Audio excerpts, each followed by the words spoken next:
السلام علیکم۔ دو چیزیں ہیں، ایک ہے عبادت کرنا، دوسرا ہے اپنے گھر کے افراد کی ذمہ داری کو پورا کرنا، جیسے روزی روٹی کمانا۔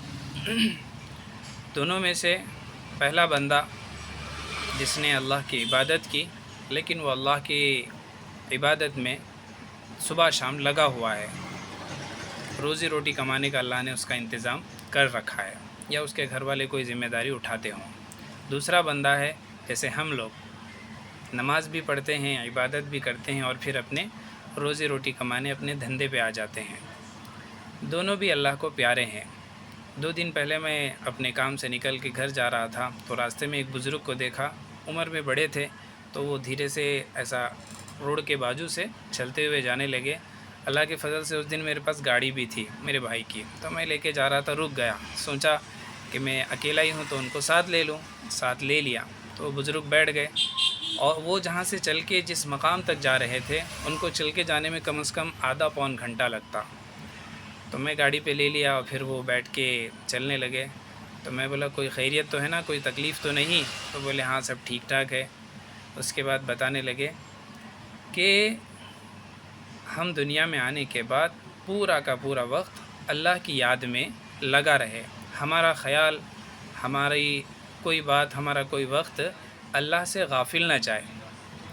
اللہ نے قرآن کریم میں فرمایا وَلَا تَكُن مِّنَ الْغَافِلِينَ، یعنی غفلت والی زندگی گزارنے والوں میں سے مت بن جاؤ، اپنے آپ کو متحرک رکھو۔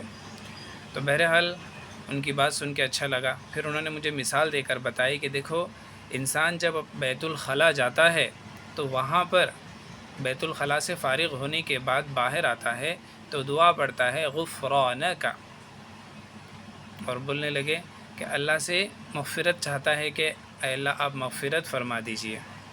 کیوں؟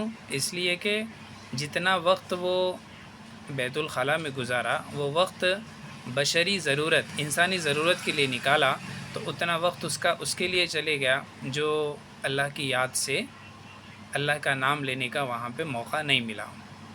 تو اس لیے ہمارا ہر وقت اللہ کی یاد سے جڑا ہوا رہنا چاہیے، زبان پہ ذکر ہو، ہے نا، دل میں فکر ہو، یہ سب باتیں رہتی ہیں بڑوں کی۔